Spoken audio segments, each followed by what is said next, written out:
বিয়ের আগে এঙ্গেজমেন্ট রিংটা খুলে রাখছিলাম, আমার স্বামী আমাকে যা তা করলো, বললো তুমি কি এই সম্পর্কটা রাখতে চাও না নাকি। সে ডাইরেক্ট বললো তুমি কি এঙ্গেজমেন্টটা ভেঙে দিতে চাও নাকি। আমি তো কথাগুলো শুনে পুরাই হা হয়ে গেছি। সব মেয়ে এঙ্গেজমেন্ট রিং পছন্দ করবে এটা কিন্তু কোনো নিয়মের মধ্যে পড়ে না। তারপরও এঙ্গেজমেন্ট রিং হিসেবে আমি চেষ্টা করে গেছি, কিন্তু চেষ্টা করলেও আমি সেটা করতে পারিনি। আমি সদ্য ইন্টার্ন করা একজন MBBS ডক্টর, আর ইন্টার্নি শেষ করে একটা প্রাইভেট হসপিটালে বসি। চাকরিটা আমার নতুন, আর যখন তখন আমাকে OT অ্যাসিস্টের জন্য ডাক পড়ে, আর বারবার আংটি খুলে ওয়াশ নেওয়া সত্যি খুব কষ্ট করে। এই জন্য একদিন ভুল করে আংটিটা খুলে বাসায় ফেলে চলে আসি। বিয়ে তো আরো 6 মাস পরে, আর আংটি খুলে রাখলে কিন্তু এঙ্গেজমেন্ট ভেঙে যায় না। আমার বাসায় এসব নিয়ে কোনো মাথা ব্যথা নেই, থাকবেই বা কেন, এটাতে কোনো লজিকই নাই। তো হঠাৎ একদিন আমার হবু ননদ আর ভাসুরের বউ আমাদের বাসায় আসলেন। এসে আমার হাতে আংটিটা না দেখেও তারা এই বিষয়ে কিছু বললেন না। কিন্তু রাতে শাহেদের ফোন করলে বুঝতে পারলাম যে এই ব্যাপারটা নিয়ে ওদের বাসায় তুলকালাম হয়ে গেছে। তুমি নাকি এঙ্গেজমেন্ট রিংটা খুলে রেখেছো, তুমি কি চাও না আমাদের বিয়েটা হোক? শাহেদের কণ্ঠে উত্তাপ। আমি বললাম আপনি এসব কি বলছেন, আপনি তো নিজেও ডাক্তার, আপনি তো জানেন যে আমি কোন কারণে আংটিটা খুলে রাখতে পারি। আমার সাথে এসব ডাক্তারি ঝেড়ো না তো, আমি তোমার 8 বছরের সিনিয়র, আর আমার সাথে কোনটাই কি হয় সব কিন্তু আমি জানি। ভালোই ভালোই হাতে আংটিটা সবসময় পরে থাকবে, সে লাইনটা কেটে দিল। আমি তো অবাক হয়ে গেলাম, ছোট্ট একটা বিষয়ে এত কিছু হয়ে গেল।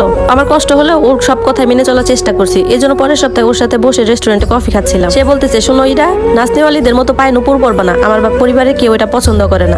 আমার নুপুর অনেক পছন্দ, আমার বাবা গত বছর আমাকে কিনে দিয়েছে। এখন আর তোমার বাবা মার কথা ভাবলে চলবে না, এখন থেকে তুমি আমার বাবা মার কথা ভাববে। আমি তো সব চুপচাপ করে মাথা নিচু করে শুনলাম। আমার এক কলিগের বার্থডে ছিল, এই জন্য সবাই ছোট্ট একটা কেক কেটে সেলিব্রেট করলাম। একজন আবার ছবি তুলে সবাইকে ট্যাগ করে দিল। ছবির নিচে আমার ননদ কমেন্টস করলো, শোনো ইরা আপু, তোমার বিয়ে কিন্তু ঠিক হয়ে গেছে, আর আমার ফ্যামিলিতে এইসব ঢলাঢলি পছন্দ করে না, এসব তুমি করবে না। আমি তো হতভম্ব হয়ে গেলাম। এই ব্যাপারটা তো সে আমাকে ইনবক্সেও বলতে পারতো, এখন তো সবার সামনে যেতে আমার লজ্জা লাগবে। এতটা কমন সেন্সহীন মানুষ হয় কিভাবে? বিয়ের আর কিছুদিন বাকি, আমার হবু শাশুড়ি আমাকে ফোন দিচ্ছে, শোনো বিয়ের তো আর বেশি দিন নাই, তুমি তোমার ব্লাউজের মাপটা দিয়ে দিও, আমি কালকে আমার ছোট মেয়েকে পাঠিয়ে দিব। তাতে যখন শাহেদ ফোন দিল তখন বললাম মা ফোন দিয়েছিল, আর বাকি যা যা কথা বলছে সবই বললাম। তখন সে বলতেছে হ্যাঁ তো সমস্যা কোথায়? না না আসলে তো সমস্যা না, আমি আসলে বলতে চাচ্ছিলাম যে বিয়েতে আমি শাড়ি না লেহেঙ্গা পড়তে চাই, এটা আমার অনেক দিনের ইচ্ছা। শোনো তুমি কিন্তু বলিউডের নায়িকা না। আমি বললাম এতে নায়িকা হওয়ার কি আছে? এখন তো অনেক মেয়েরা এই লেহেঙ্গা পরে, আর এটা তো আপনার বাজেটের মধ্যেই হবে, মানুষ তো একবারই বিয়ে করে তাই না? সেখানে আমি আমার পছন্দের পোশাকটা পরতে চাই। এই প্রথম আমি ওর সাথে উচ্চ স্বরে কথা বললাম। তুমি আমার সাথে চিৎকার করো, এত বড় সাহস তোমার? আমি বললাম আমি তো চিৎকার করিনি, আমার পছন্দটা শুধু আপনাকে বললাম। চুপ থাকো, একদম চুপ থাকো, আমার মা যেটা বলবে সেটাই করবে, আর আমার ফ্যামিলি যেটাতে মত দিবে তুমি সেটাই করবে। এর বাইরে বেশি মাতাব্বরি করার চেষ্টা করবা না, আমি কিন্তু পছন্দ করি না। এসব শুনে আমার খুব কান্না পাচ্ছিল। যখন খাবার টেবিলে খেতে বসলাম তখন বাবা মা ভাই বোন জিজ্ঞাসা করতেছিল যে আমার কোনো সমস্যা হয়েছে কিনা, কারণ এই সময়টাতে তো মেয়েরাও বেশি উৎফুল্ল থাকে। আমার মনটা ভীষণ খারাপ ছিল, এতদিন আমি কিছু না জানালেও আজকে আর থাকতে পারলাম না, ঝরঝর করে কেঁদে ফেললাম, সবকিছু বলে ফেললাম। এরপর মা আমার মাথায় হাত রাখলেন, আর বাবা বলতেছে কালকে তোমার কোন ডিউটি আছে? তারপর আমি বললাম মর্নিং ডিউটি। সে বললো আচ্ছা ঠিক আছে, তাড়াতাড়ি ফিরে এসো, পরে এসব নিয়ে কথা হবে, আর কান্নাকাটি একদম করবা না। মা বাবা তো পাশে আছে নাকি, এখন জলদি জলদি খেয়ে দাও তো আম্মু।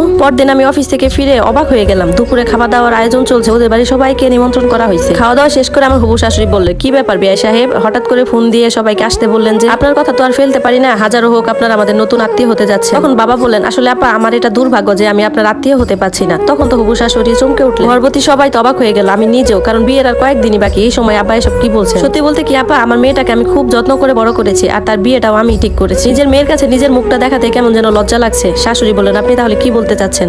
তখন বাবা মুখ গম্ভীর করে বললেন আমার মেয়ে আংটি পছন্দ করে না, তারপরও আপনাদের কথা চিন্তা করে সে কিন্তু আংটি পরেছে, আর একজন মেয়ে নুপুর পরলে নাচনেওয়ালি হয়ে যায় না, এটা যার যার একটা শখের ব্যাপার। আমার মেয়ে যেহেতু একজন শিক্ষিত কর্মজীবী মেয়ে, তার ছেলে বন্ধু কলিগ থাকলেই তাকে যে আপনার মেয়ে একজন যে কিনা ইন্টারমিডিয়েট ফেল, তাকে কথা শোনাতে পারে না। আর এখনকার যুগের বিয়েতে বর কোনো মিলে তাদের ড্রেস আপ ঠিক করে, আমাদের মতো বুড়ো হাবরাদের দায়িত্ব দেওয়া হয় না। আপনার ছেলে তো বলেই দিছে সবকিছু আপনার কথাতেই হবে, আপনার ফ্যামিলির বাইরেই যাওয়া যাবে না। নিজের বাবা মা চুলোই যাক, তারপরও তার বাবা মাকে ভালোভাবে দেখাশোনা করতে হবে। এত কিছু শুনে আমি কি করে আমার এই নিজের মেয়েটাকে একদম নরকে ধাক্কা দিয়ে ফেলে দেই? বেআই মশাই শুনুন, আপনাদের কোথাও একটা ভুল হচ্ছে।